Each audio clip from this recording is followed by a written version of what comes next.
In 1935, the Cotton Club would close down its first ever branch in Harlem, essentially closing a chapter in American history where racial oppression was met with a metaphorical resistance, a resistance which marked the beginnings of a new cultural identity emerging in modern society.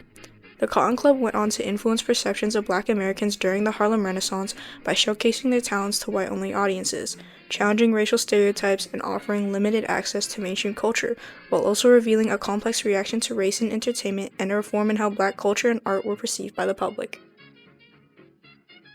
In southern states, Jim Crow laws, oppressive regulations legalized and targeted towards Black people, were implemented in order to racially discriminate and uphold racist ideals. Seeking out better opportunities for their children and themselves, Black families started the Great Migration into northern states around 1916. It was a commute of almost 6 million people trying to escape, seeking out better opportunities economically and socially in the post-Reconstruction era. In their search for opportunities and social equality, a handful of immigrants ended up in Harlem, New York, settling down in what was soon considered the slums, or ghetto, for the constant crime and economic instability after World War I, further associated with Blacks as segregation became rampant and racial discrimination was at an all-time high. However, near the end of World War I, Harlem would become the city that revolutionized American history and culture for decades to come. Around the 1920s, a cultural revival occurred within Harlem as African American artistry and literature sparked in the densely Black populace of Harlem, the Harlem Renaissance.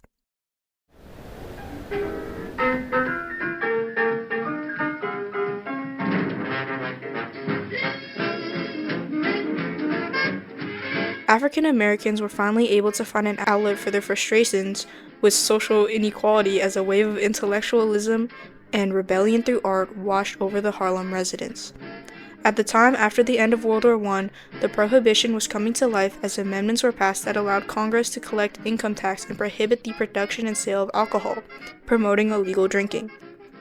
In places like Harlem, where the economic instability led tenants to seek out lives of crime or find a way to cope with the hardships of poverty, nightlife was introduced to American cities like a plague. Nightlife was usually consisted of illegal drinking after working hours in clubs, meant and built for entertainment. Legal nightlife clubs were often referred to as speakeasies, revolutionizing America's entertainment industry. One of these clubs, considered to be the most revolutionary of its time in U.S. history, was the Cotton Club. The Cotton Club was not always referred to this way, first branded as Club Deluxe by Jack Johnson, the first Black heavyweight boxing champion. In 1923, the Cotton Club was officially founded when Owen Madden, a white mobster, purchased the club in order to dip his toes into the nightlife of New York.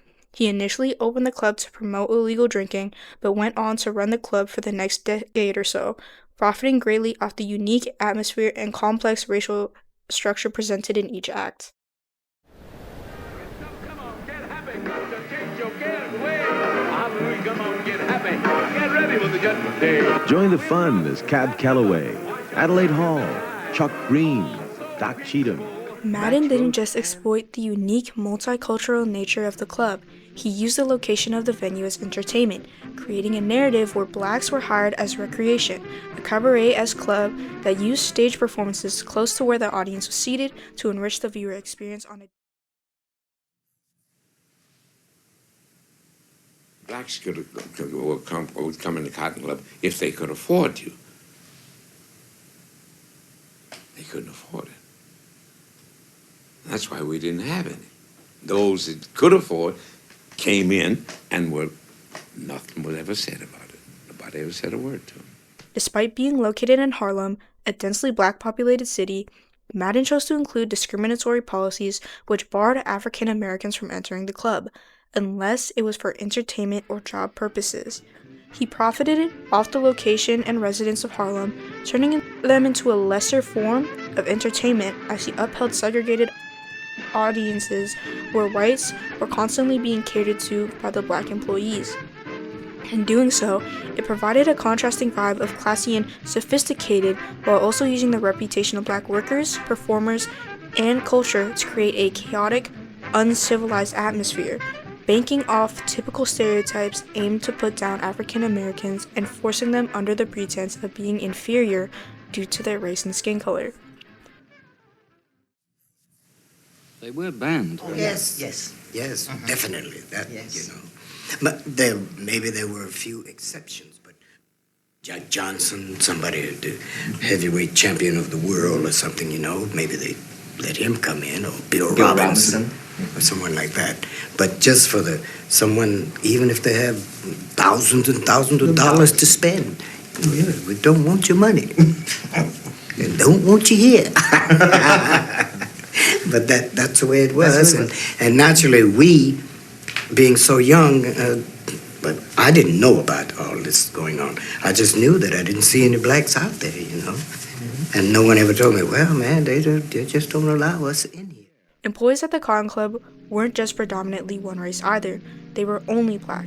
Although the club actively reinforced racial stereotypes through its performances and vetting process, they hired only black employees, the worst of which was seen in the employment of female stage dancers. These were also referred to as the Cotton Club girls, handpicked not just for their skills but the color of their skin. Employers purposefully chose certain girls for their lighter skin, pushing the idea that interracial or black women who were seeking an opportunity to jump into the entertainment industry needed to be more fair-skinned to be desirable to consumers. Other than the girls, Madden benefited and forced the implementation of racially discriminatory performance themes to promote the idea of blacks being uncivilized. Each show was produced to fit under stereotypical pretenses, forcing black artists to confine themselves under unfair representations of their way of life through racist jungle themes.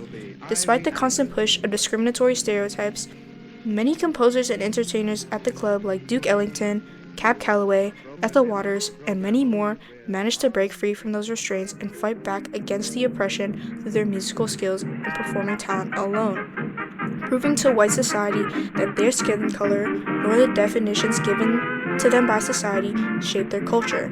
Their work was crucial in rebelling against the racism at the time, leading to the revolution in perception of black culture by whites. It's paradoxical and ironic in its management of customers and employees, choosing to segregate the two while fostering and promoting racial hierarchies in the entertainment industry. It also reinvented how African American culture was seen by the public, or most importantly, white audiences. By continuing their white only audience policy, black performers proved themselves as worthy by showing undeniable proof that they weren't just unsophisticated people. Rather, they were able to be successful and talented no matter what their skin color was. The Cotton Club eventually closed its first branch around 1935 due to the Harlem race riots. The black residents fought against discriminatory policies of the club and social inequality within their communities. However, the club still went on to revolutionize entertainment. Stormy Weather, filmed in 1945, starred many black artists from the Cotton Club like Cab Calloway, the Nicholas Brothers, and main actress Lena Horne. It was a groundbreaking film at the time for its unprecedented portrayal of thriving black success in an urban society, causing an uproar within viewers for its positive portrayal of African Americans, an unprecedented decision since it also used jazz music, a genre of songs that the Cotton Club popularized by giving its performers a stepping stone into wider audiences beyond their black communities, also known as the Jazz Age. Hello, everybody. Welcome to our famous Cotton Club.